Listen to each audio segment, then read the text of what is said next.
What's going on, guys? Welcome back to the Life of Lee podcast. This is episode 21.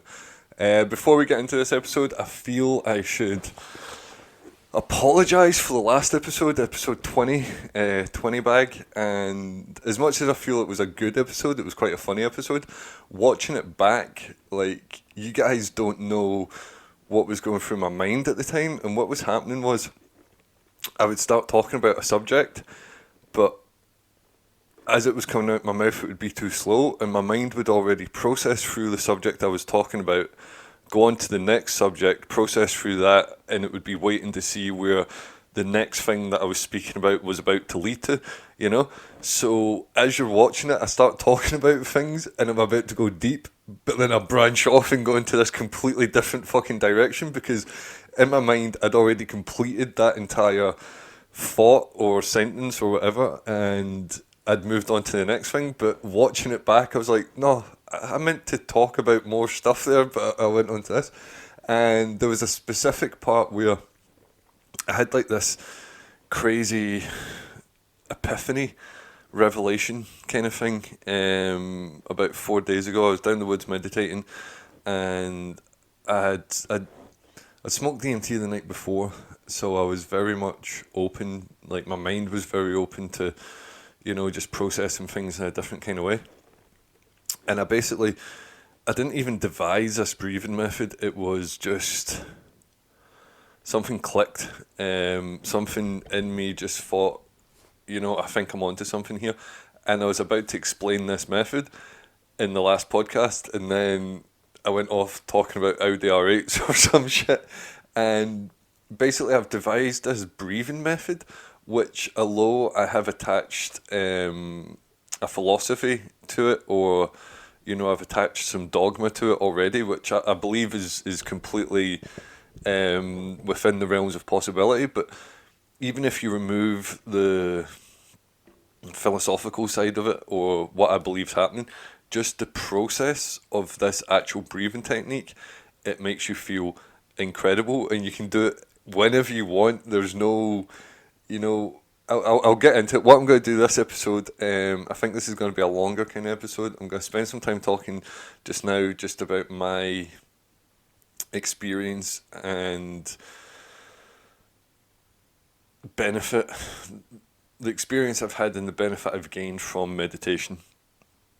And then I'll talk about this new system that I've come up with. It's an incredibly easy system, and I don't know if anyone's came up with it before. I know there's similar kind of things, but the way I've been doing this in the last couple of days and my belief associated with it, I don't think anyone's stumbled across exactly what I'm trying to say. So we'll get there. So I started meditating when I was around 11, I believe, and I think it came from, at the time I needed something. I was going through some severe emotional fucking trauma, stress kind of shit, and I've always had a very overactive imagination, and it served me really well as a kid. Playing games, playing soldiers down the woods, or playing with my figures. I was in the zone, and channeling my imagination and coming up with different things and scenarios, and when you're at play, it's great. When you're trying to stimulate your mind and come up with exciting adventures for your toys and that kind of shit. When it's in that kind of setting, an overactive imagination is the best thing you could hope for. But when you're going through some traumatic shit and you're not really mature enough to develop any kind of, any real ways of handling what you're going through, it's just way too adult, and the magnitude of it is just too big for you to comprehend.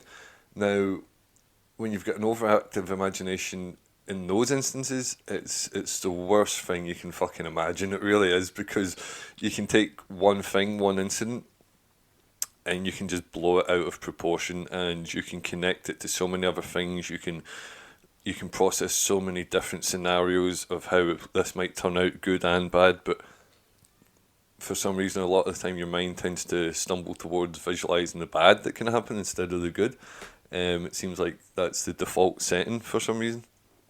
And it makes sense from like a survival point of view. You know, you need to envisage, envisage, envision, envision the bad things that can happen so you can prepare for them and that kind of shit. But back then I was going through some shit, and I knew, you know, just from like watching movies and martial arts movies and different things like meditation, and I knew there was something, you know, to me at that young age I thought it was some kind of superpower-esque thing, you know, like I can, I think I associated it with like martial artists breaking boards and doing massive flips. You know, you need to meditate, and it changes you and you're able to do this. I don't know.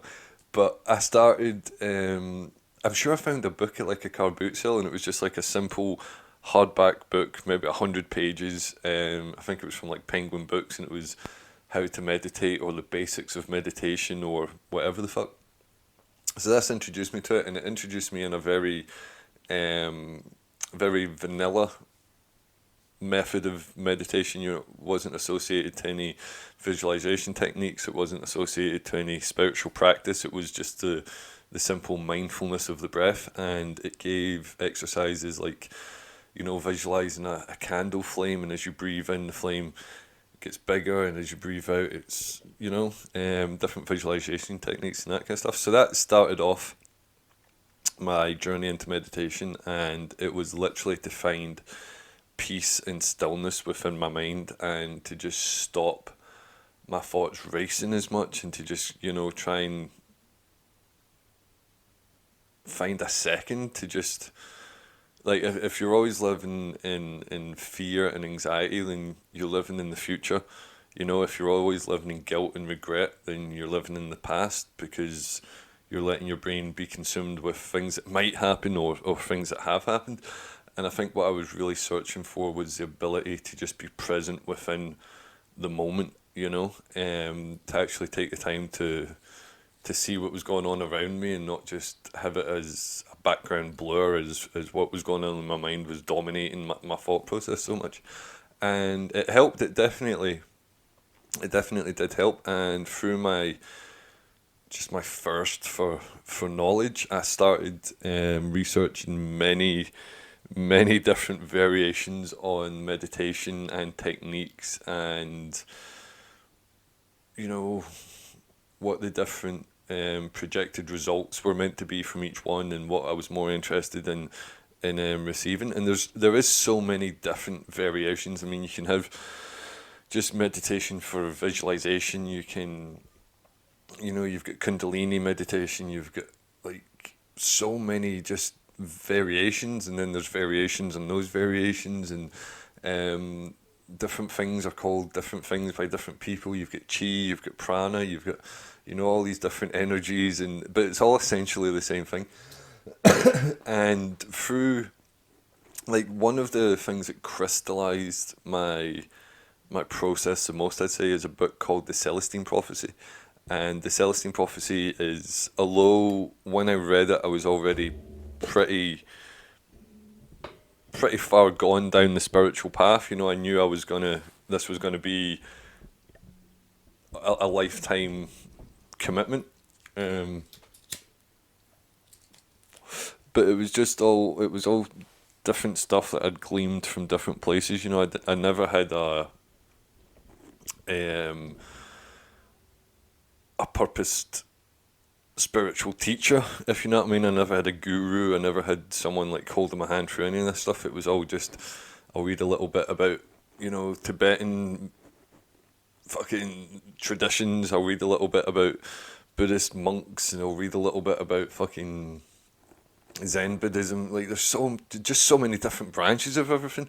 And like, I did dip into the standardized religions when I was younger. You know, I was raised in a Catholic Protestant area, like, all that kind of shit. I went to the BBs when I was younger, and I've read like the Quran and fucking all that, just to see, you know what I mean? Like, I'm never going to judge something that I don't know anything about. I'm never going to have an opinion on something that I don't know anything about.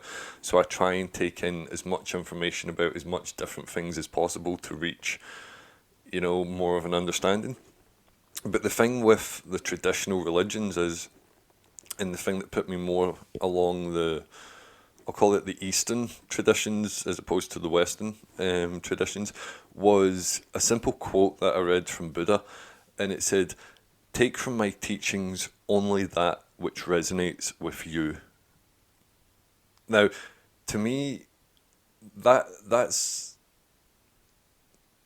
a lot easier to go along with than, the Christian God. Here's 10 commandments. You don't follow these, you're going to burn in fucking hell for eternity. Because I said so. You know what I mean? Like, this is meant to be the all-loving, all-fucking giving father, and that's how he treats us. Like, oh yeah, here's 10 things, you don't do them, I'm going to fucking burn you in the bad fire for the rest of your fucking eternity. Do you know what I mean?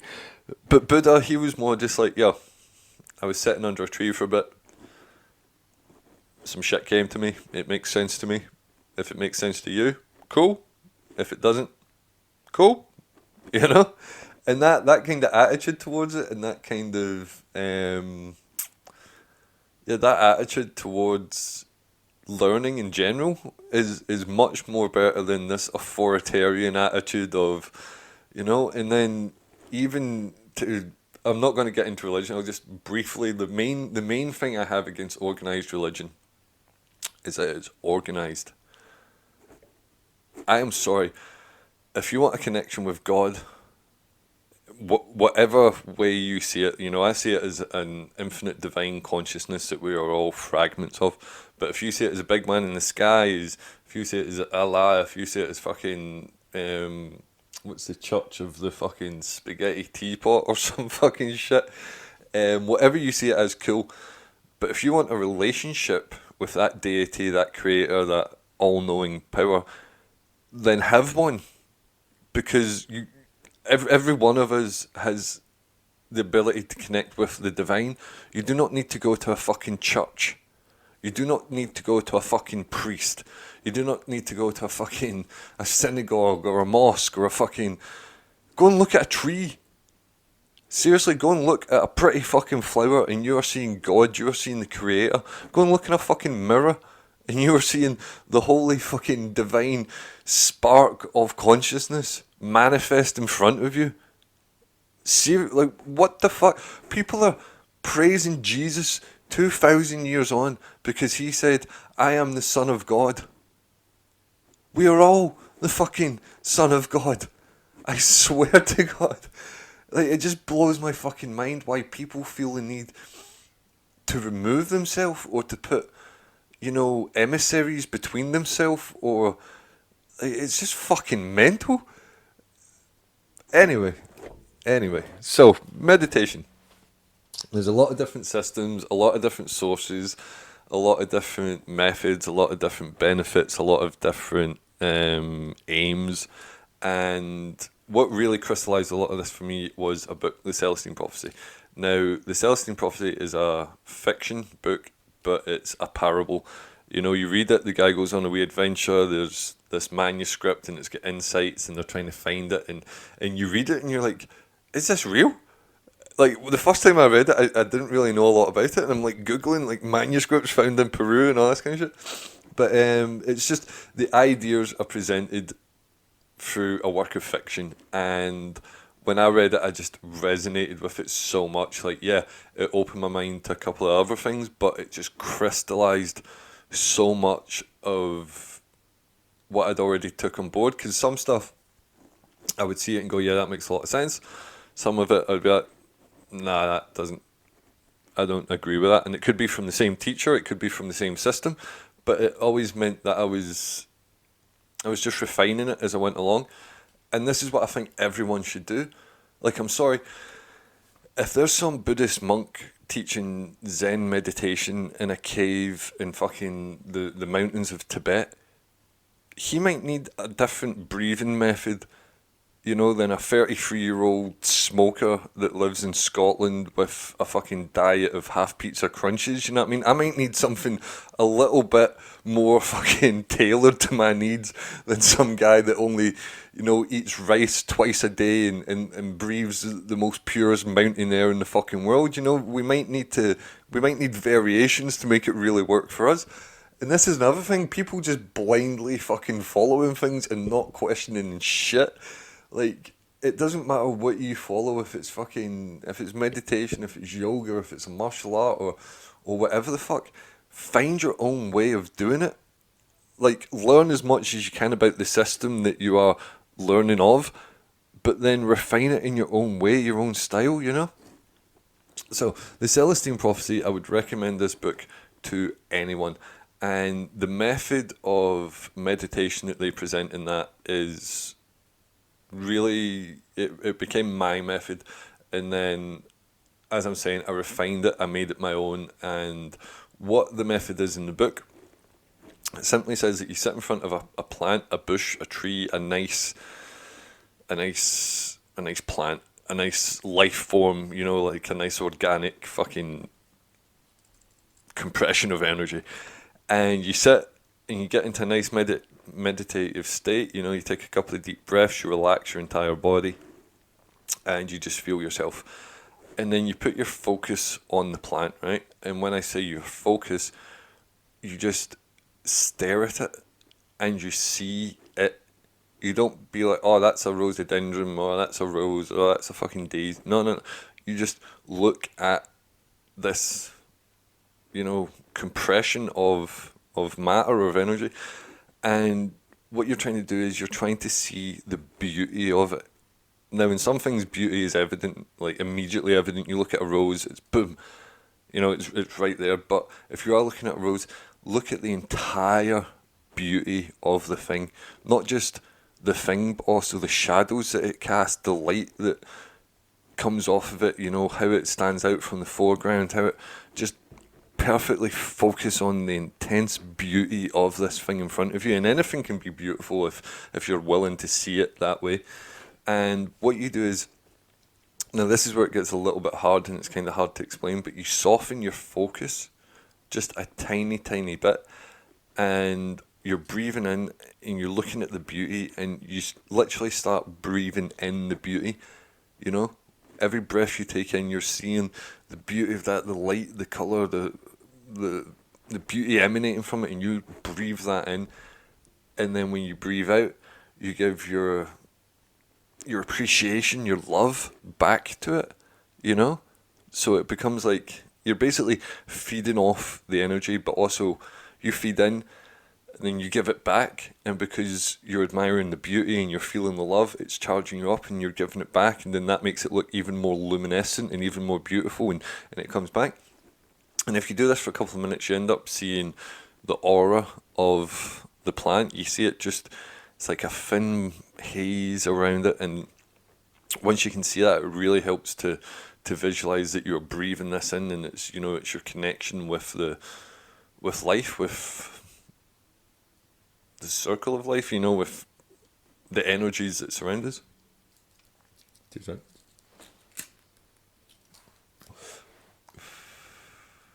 And once you've meditated like that, once you've focused on that for a little while, you end up getting this feeling of lightness and this feeling of connection, this feeling of buoyancy. And the main thing to take away from the Celestine Prophecy is the idea of synchronization, or synchronicity, sorry. And it's basically, synchronicity is the idea of meaningful coincidences. Like you're sitting like, oh man, I wish I had a new job. I fucking hate this job. I need to get out of this job. I wish I had a job that was more satisfying. And then that day you go out at lunch, you're walking down the street, you bump into an old school friend that you haven't seen in years. Oh, how's it going? Oh, it's all right. How's the job? Ah, man, it's a little bit. Oh, really, like, mate, we've just started a new company and we're going to be doing this. And if you're doing that, we would love to have you on board. And they end up basically offering you your dream job, and it's basically, what you put out, you bring back in. And the more that you are in touch with this connection to everything, this feeling of buoyancy and love that you get from breathing in the beauty of a thing, then the more readily these synchronicities and coincidences occur. So, how I refined this for myself, I nearly cancelled my audio recording there. How I refined this for myself, I'll go down the woods, pick a nice plant, and do the meditation as I suggested. But then I thought, rather than focusing my energy on one plant, one node of creation, of existence, what I'm going to do is apply the same technique, but to the entire, like, forest at once.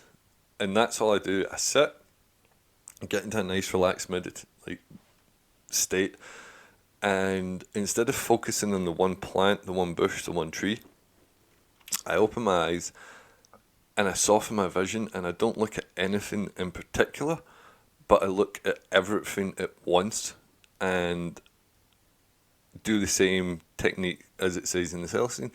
Now, what I noticed, this started happening like years ago. Like, everything I'm going to say now, this predates DMT, me taking DMT. It predates me taking mushrooms. The initial meditation predates me smoking weed, blah, blah, blah. None of this is like drug-induced fucking all down the woods trippy shit. This is all breath work, and from like, 22 years of study and correlation between different things and what have you. So, I would sit and take in all the energy from everything I could see at once. And once you've done this for a wee while, you end up seeing that there isn't actually any physical thing. It's all a code that gets defined by your perception. Now, how I see this, and this is it's so trippy, man. I'll put a picture up here, right? 19 minutes 52 seconds. Right, wait a minute. Why is that not? Don't tell me I cancelled. All right, here we go. So 22 minutes in, boom. Now, can you remember these books from the 90s? And it was like the mad crazy patterns. And supposedly, if you softened your eye a little bit and held it up and pulled it back, you would see a sailboat or a fucking clown, or this, like, that pattern would become whatever it was, the hidden picture. The exact opposite of this happens when I'm meditating.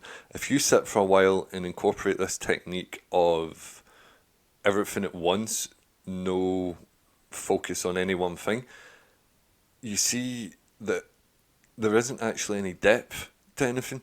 It's all basically a hologram on the one layer, and the perception of depth is an illusion, the same way the perception of separation is an illusion. And the vista in front of me ends up taking on this pattern, which is fucking identical to the patterns in these books. It's such a fucking revelation to me anyway. I can't prove this.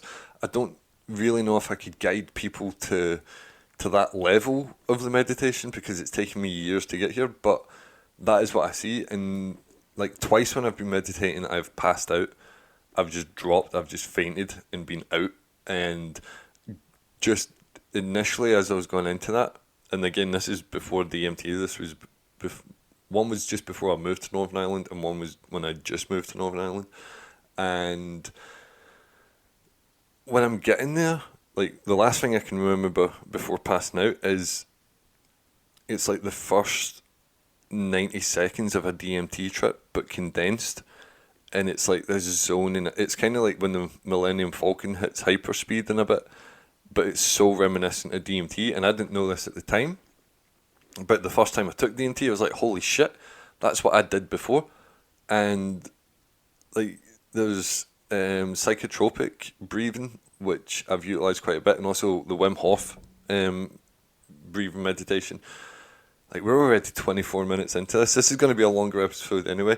I'm going to talk for half an hour just now, then I'm going to go down the woods, explain this new system that I've got, and then I might come back and do another bit. I don't know, but it's definitely going to be longer than half an hour. If you've made it if you've made it this far, thanks for watching. And as always, the Life Elite podcast is brought to you in association with Fab Activewear. If you want to get some really nice workout clothes, if you want to help the planet while you're doing it, then go and check them out, fabactivewear.com. If you use my code LifeOfLee10, then you'll get a 10% discount. You'll help me, you'll help the podcast, and you'll also be helping the environment. So go check them out, buy lots of stuff. Yeah. So go and read the Celestine Prophecy, go and start meditation, and the entire reality that we live in is actually a single hologram, just to recap. But also, from the meditation, like although I initially done it to find a stillness within myself and a peace and a calm and a quiet, you can also use it for visualization. It works incredibly well. I've trained parkour for 17 years, and the amount of times I've been sitting before a big jump or a new flip, and I've just sit and I get into that place and I focus on my breath, and then I just picture me landing the move, making it or whatever, and so far it's worked out for me. You've also got, I mean, in terms of using it with psychedelics, it goes hand in hand. It really does. Even before, a lot of people talk about the pre-flight nerves that come with DMT, and if you just sit, meditate, just a nice focus on your breath, mindfulness exercise, it really does help a lot. And then also when you come out of it, if you sit and meditate, 10-20 minutes and just try and incorporate the experience that you've just had, they go hand in hand. And also, like I noticed back in the day, when I would be meditating, on my out breath, I would notice that my hands it would feel like my breath was literally coming out of my hands and heating my hands up as it was leaving. And I noticed this, and then I would focus on it, pull the breath in, hold it, and then as I was breathing out, I'd focus it to go through my hands, and it would make my hands incredibly hot, like to the point there was times back in the day I'd be lying meditating thinking, this is how spontaneous human combustion happens, because if these get any hotter, the sheets are going to go, or literally my hands are going to explode from the inside out. Like that's the heat and the energy that it felt like. It was very, very warm. Long story short, that led me to researching it because it was such a powerful feeling. It wasn't like did I feel that? Did I not feel that? Like this was genuine, not quantifiable, but it was a genuine feeling. And that led me to discovering Reiki. And a couple of years later, I ended up being Reiki attuned by an incredible Reiki master called Lorraine Soretti. And like even my attunement was so bizarre because there was another woman getting attuned, and she got attuned. She went through like the process, and then Lorraine came over to me and she attuned me. And at the end of it, she burst into tears, and she was like hugging me, and she was so emotional, and it just felt like it felt like she knew what she was doing for me and what it was going to lead to, and it was making her so happy and so relieved, because I also feel she had a good understanding of what I'd already been through, yeah, so I think this was like 11 years ago I got tuned, and it was a very, very strange, not strange process, just a very meaningful process, and I don't know what the word is. It had a lot of weight to it, you know what I mean? And the Reiki, although it is something I feel I can do to a good standard, and I use it on myself quite a bit, it's not something that I've ever really, broadcasted about myself, because it is a very personal thing for me. It's you basically becoming a conduit for the universal energy and passing that on to someone else. So it's not something I want to do for just any randoms, you know what I mean? But that says 29 minutes in. Let we do be. So I'll export this, and then I'll go down the woods. Yeah, fuck it, I'll go down. I might need to leave it a little while on my phone charging. But, yeah. That will do this little segment. Thanks for stopping by, and I'll go get changed, and then we'll head down the woods, and I'll take you to the treehouse, which was all done up by people. It's crazy. We'll see it in a minute. You ready? What's going on, guys? Now, this is one of my most favourite things in the world to do, and I do it almost every day. So I'm walking. I'm in the middle of a pretty typical Scottish housing estate. And then I keep walking, and then you come through here, and you literally take like 10 steps, and boom, you're in the middle of like the forest, and the trees here are like really cool, and it's just like I do this almost every day, and just that juxtaposition of, you know, just walking down a normal street, blah blah blah blah blah, houses and cars, and then you just turn off, and 10 steps later you're just in the middle of the forest. So that's how I get into the woods. If you ever hear me on the podcast saying I was down the woods or I'm going down the woods, this is where I come. So I'm going to the tree house, and I'll see you guys there. That was the wrong fucking bit. I'll see you guys there. What's going on, guys? So, I'm now at the treehouse, right? Now, there's a lot of woods down here, and I've got literally dozens of cool little places that I like to go and meditate and chill out and have little adventures and that kind of shit. But I usually go to the other side of the woods. Like, this is kind of the edge of the woods, but on that side there's a lot more woods. And yeah, one day I came down this side of the woods and I found a treehouse, and it's quite a badass treehouse. It really is. Like, I've sat here, I've spent hours here because of the elevation it gives you. Like, you can sit in the deck or you can sit in the roof. I prefer to sit in the roof because free runner. But it's such a nice place to come. Like, I've been down here in the middle of rainstorms, and you don't, like, you're perfectly dry, but the rain's cascading all around you. So for over a year now, I've been coming down here, and it was just a treehouse. Came down the other day, and it has been completely transformed. There's bunting, there's hearts tied around the trees, there's more bunting.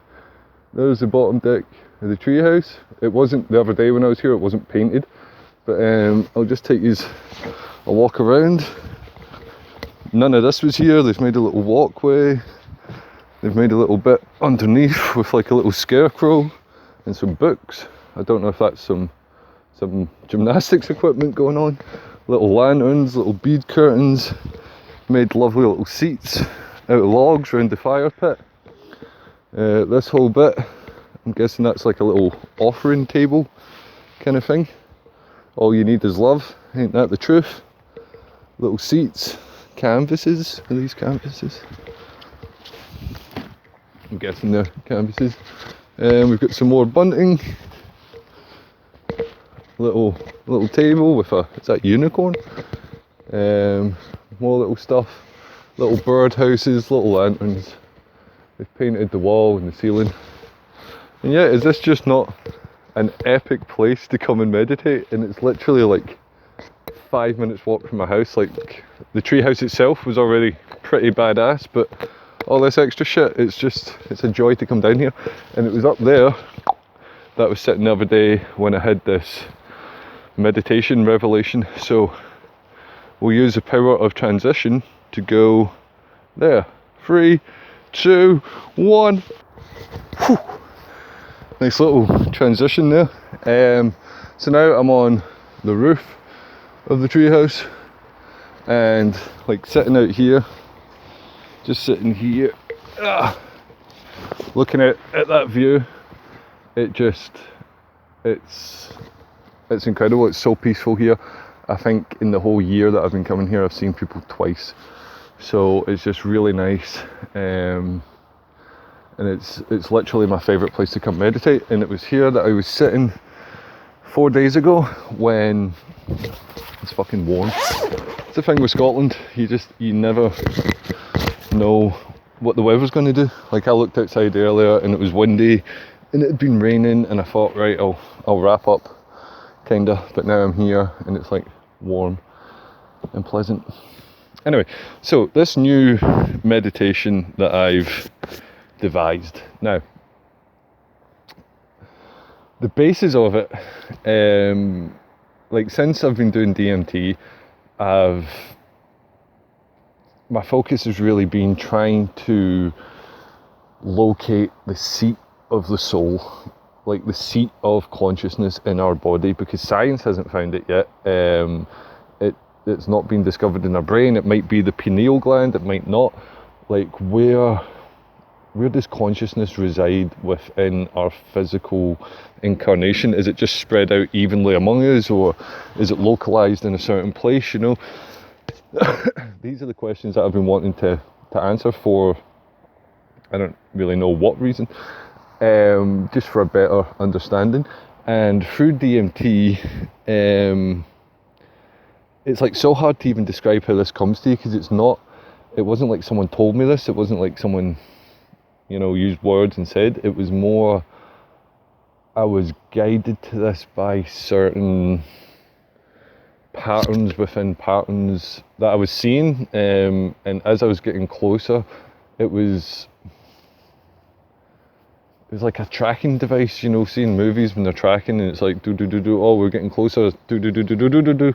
It was that kind of thing, and it led me to this realization. The initial realization was that I believe the seat of consciousness is in our breath, and I couldn't conceptualize it past that point, other than that was the understanding I had. And this goes back to like in high school, when I could look at math problems and I knew the answer, but then the teacher would say, oh, you need to show you're working, and I'm like, I can't, I don't know how that equals that, but I know that it does equal that. Is it right? And they're like, well, yes, it's right, but you need to show how you got there. And I can't tell you how I got there. I just looked at it, that, and that, plus that, but that, and that, with that means that. And it's the same thing with this breathing thing. So the philosophy behind it, right? And you can buy into this if you want or not, but it does. I mean, I'm only 4 days in here, I'm still refining this whole thing, but I feel that believing what I'm about to say does help with the overall system. And it might just be what's the fucking word?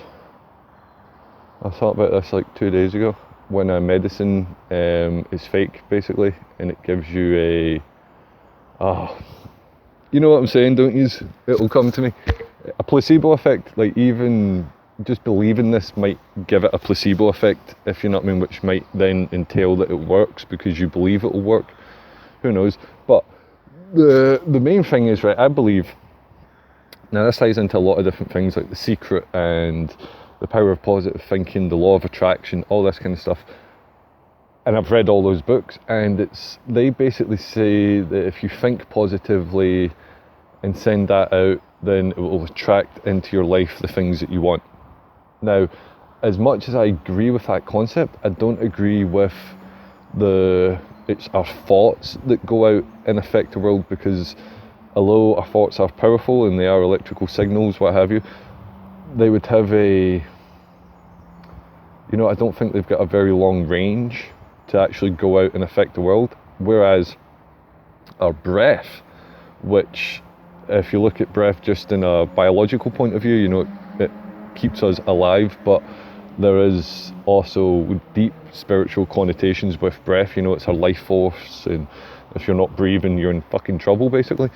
So what I'm theorizing is, right, that we actually encode our breath with our emotions, and then when we exhale, each breath goes out and shapes the world to how we feel it should be, or how we feel in that instant.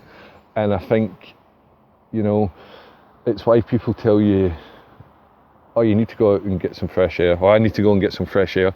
It's because when you're breathing out, if you're sitting in a contained space, you're only holding your own emotions like you're encoding the air, it's going out, but it's staying in the one room, and then you're breathing it back in and that kind of shit. Whereas if you're outside and you're breathing in, you know, unlimited oxygen from every source, and you're also exhaling out into the world, not getting stopped by walls and that kind of stuff, it makes a lot of sense to me. And that's why, like, when you're depressed, you don't want to go outside. You just want you want to stay in your own little cocoon. You want to stay wrapped up in bed. And I feel one of the most powerful things for overcoming depression is just to get outside and to breathe fresh air that isn't already tainted by you and your emotions. So if you buy into that, right, if you buy that it's, we take in the breath and however we're feeling at that time gets sent out and we attract more of that.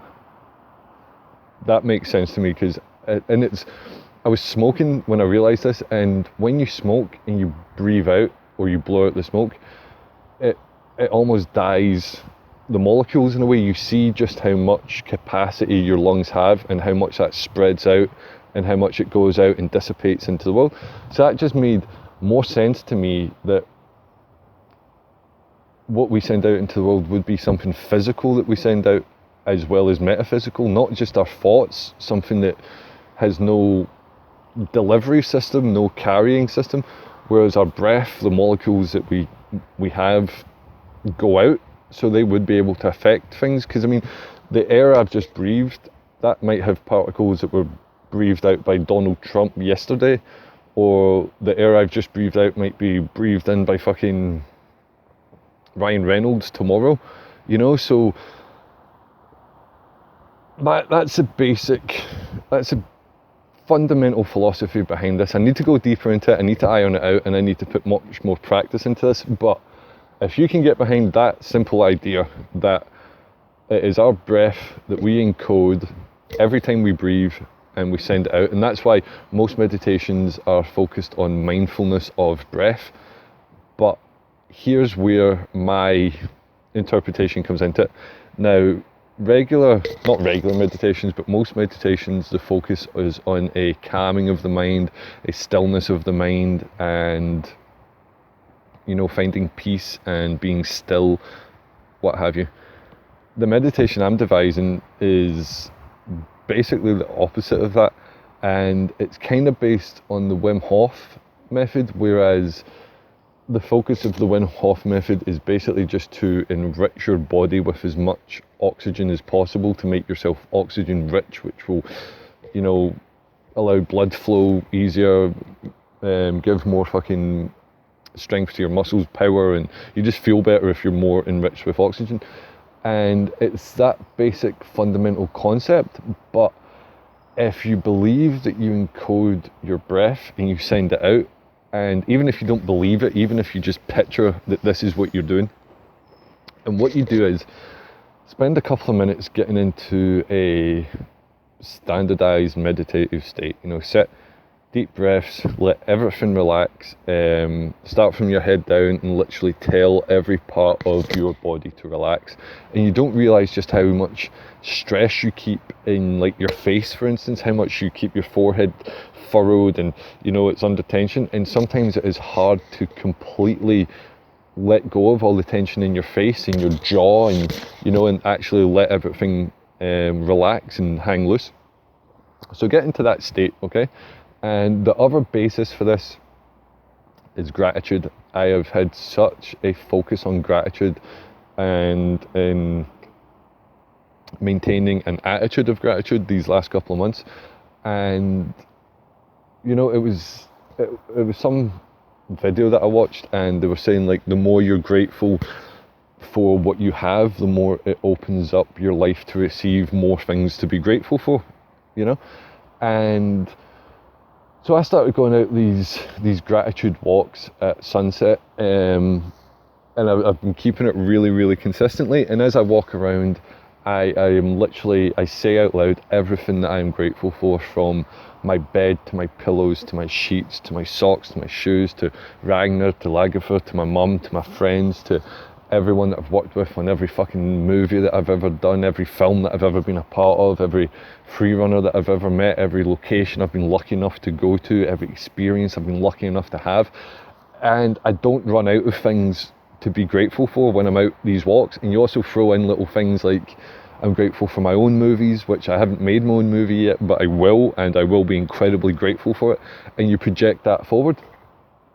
So that's been something that I've been focusing on a lot lately. And then I've also been focusing on my meditation and just, visualization techniques, visualizing exactly the places I want to be and the things that I want to experience.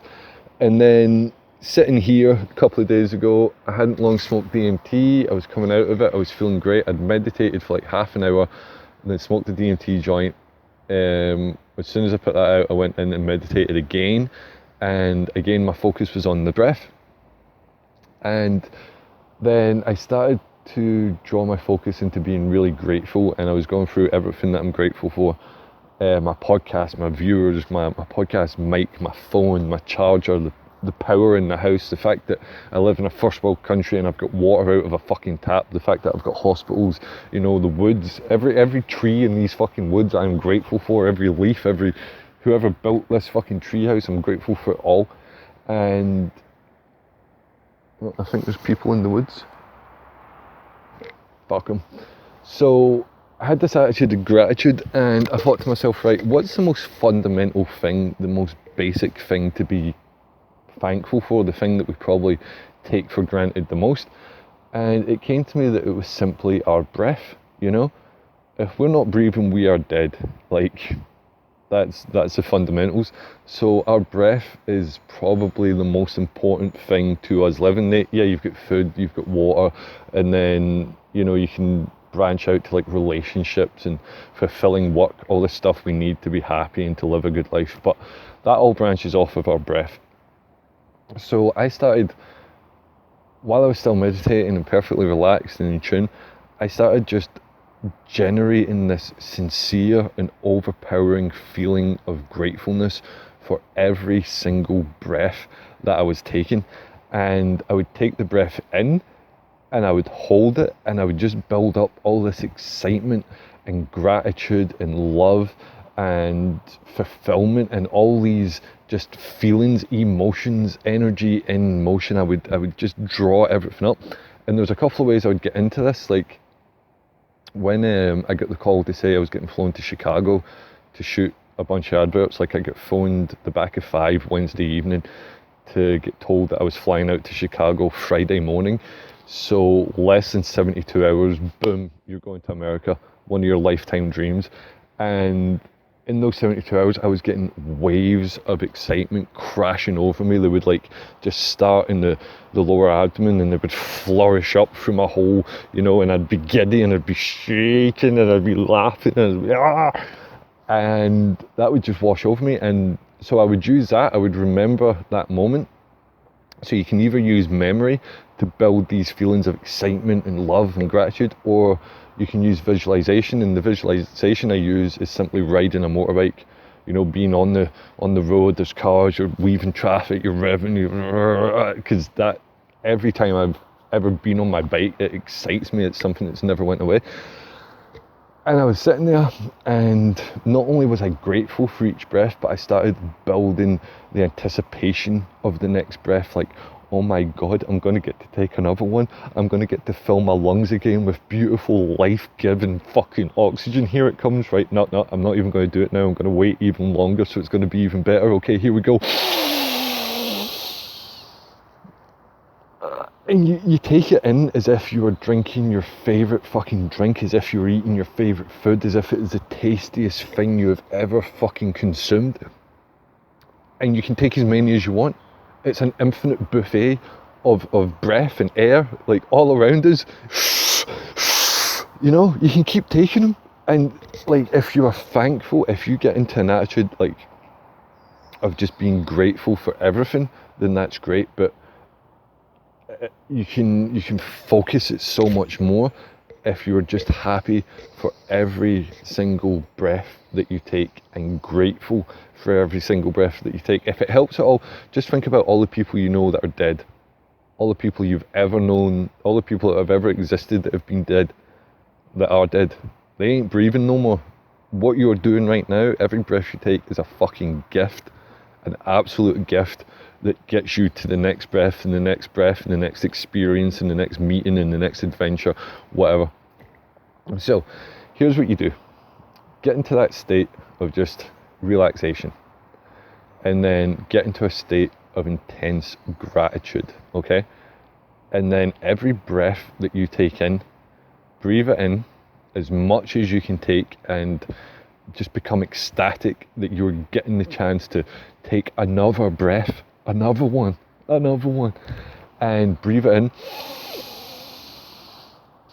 And then, just be overjoyed. Oh my God, I am now full of oxygen, right? And what I've said, I believe that that's what's happening, but just tell yourself, when you bring in this oxygen, get as much as you can, because you know that you're about to charge all this oxygen up. And when it's inside you, hold it, right? And then just ignite feelings of excitement, ignite feelings of gratitude and love, and just get it all bubbling in your stomach and nervous fucking, like I smile whenever I'm doing it, and I start making little fucking noises and I start shaking and shit. And then when you feel like it's like a kettle, and it's coming to the boil and it's about to, breathe it out. And when you breathe it out as if it's a fucking orgasm. Like, build up all these emotions, all this, oh my God, I can't believe it. And that's how you breathe it out. You let it just go out, and you visualize all these emotions that you've just built up are now traveling around the world at fucking light speed, hitting everybody that you need to hit to make this thing happen. If you want to be an actor, you're lighting up agents, you're lighting up casting people. All these people are just getting this little something within their mind that whenever they see your picture, when you pop up in front of them, oh my God, that's the guy. Because you've sent it out that is what is going to happen, and this is a person that needs to help you make it happen. So that little molecule that you've breathed out that's encoded with your dreams, your desire, your fucking whatever, that goes out there and affects the people and the situations that it's meant to affect.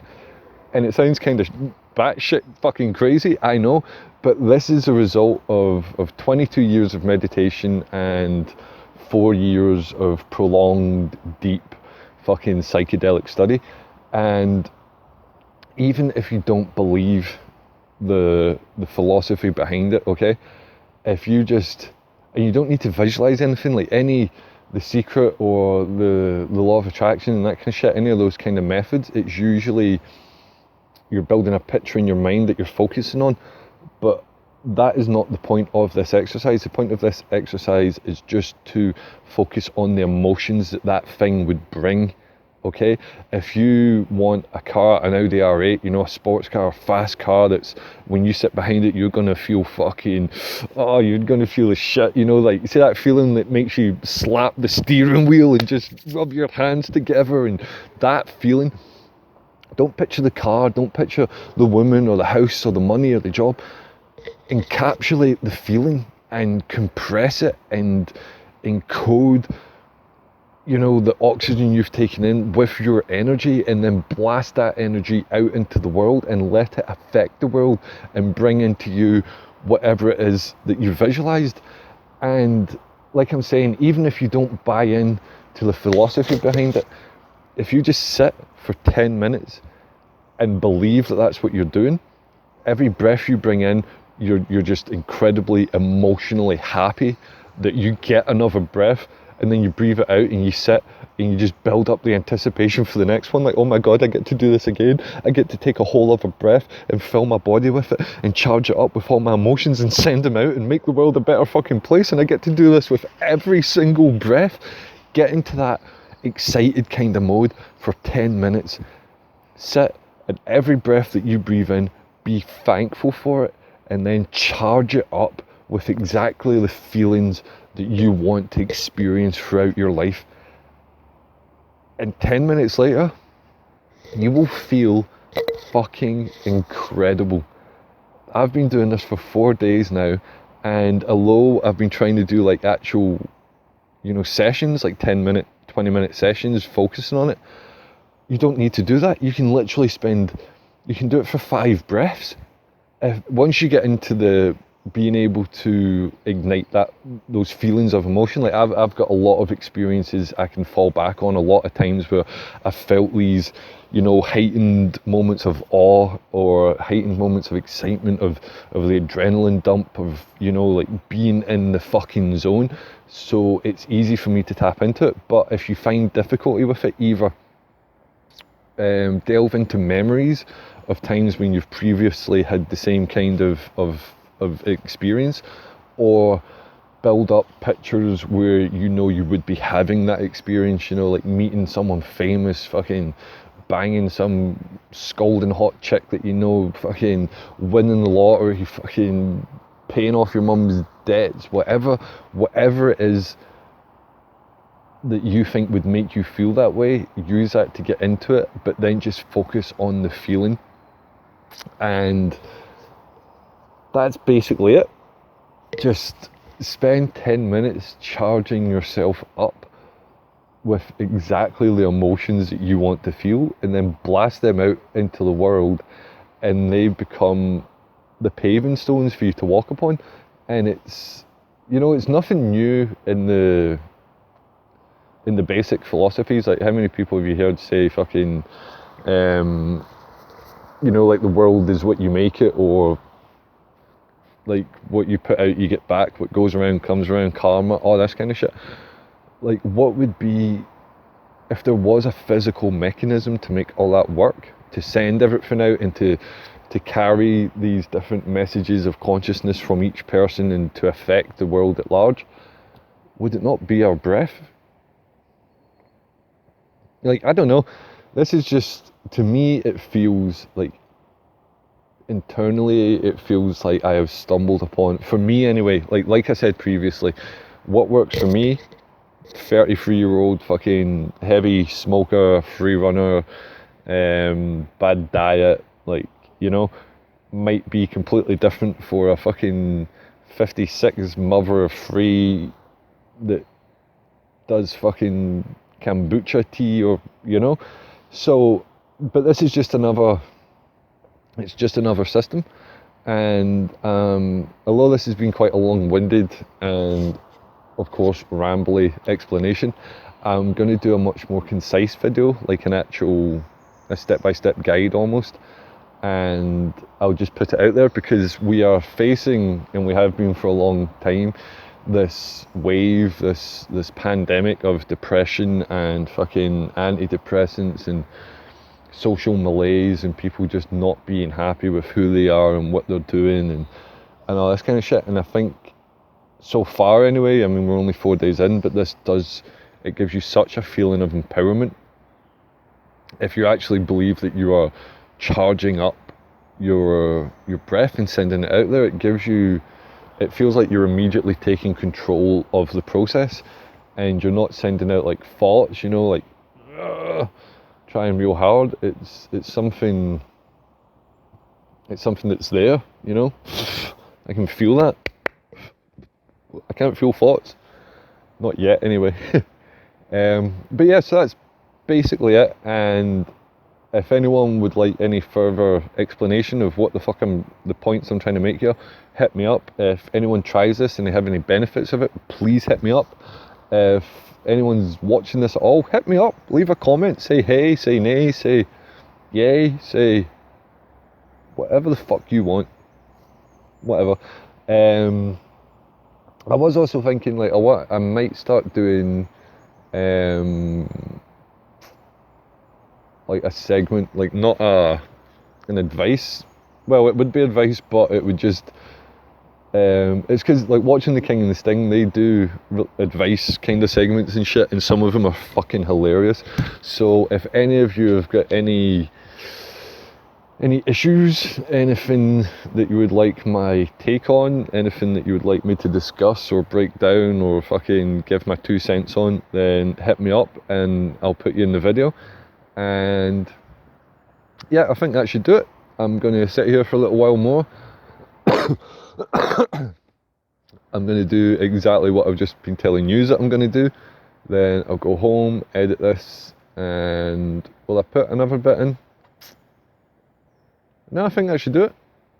I think that should do episode 21 and episode 22, which should be up before the end of the week, might be a special little episode with maybe something special happening that might be pretty special. Anyways, thank you for stopping by. I've enjoyed this episode because I felt I've actually had something to say and to actually put out there and to share with people that they might actually get benefit from. You know, I'm not telling you to do shrooms or DMT or any kind of drugs. I'm not telling you to fucking sell all your possessions and go for a hike across Peru.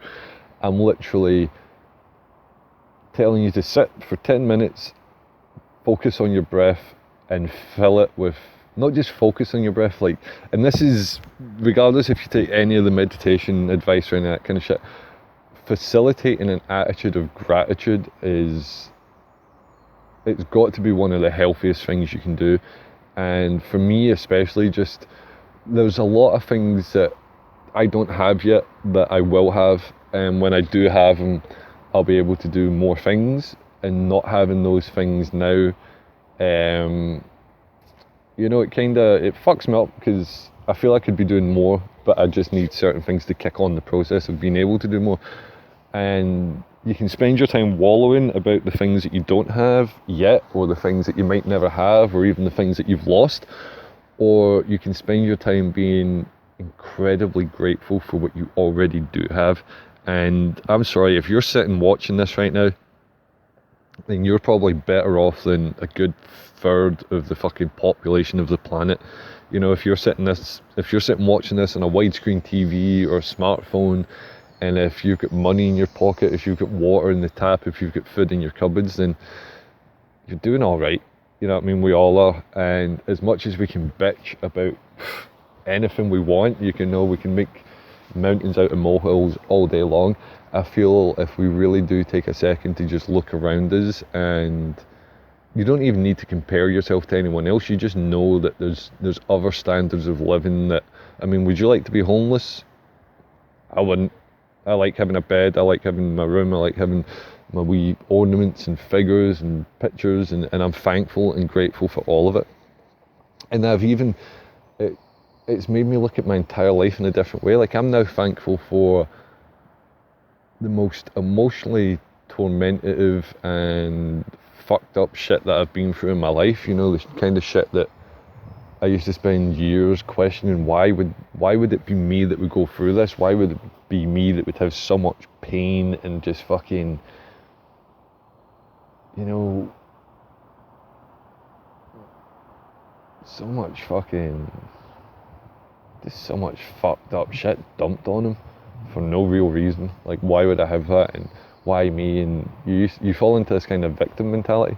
But now I'm thankful for everything that I've been through, every bad fucking interaction, everything that I thought was just the worst thing possible. On the other side of that was something that I wanted more than I could even begin to comprehend. And yeah, there's so many people that are dead, there's so many people that died, and you know, everyone says, oh, he went before his time, he died too young, all this kind of shit. I should be dead, you know, I should have died 10 years ago, but I'm still here, and I still get to live this life. If you're watching this, you're still here, you get to live this life. So if that's not something to be thankful for, I don't know what is. But anyways, speaking about being thankful, thank you very much for stopping by. Like, 21 episodes in, and I'm purely doing this because I know you guys are watching, whoever you are, wherever you are. I love you all as I love myself, as I love everyone around me, and you should do the same too. Thank you for stopping by. I'll catch you in the next episode, which might be coming up a lot sooner than you think. And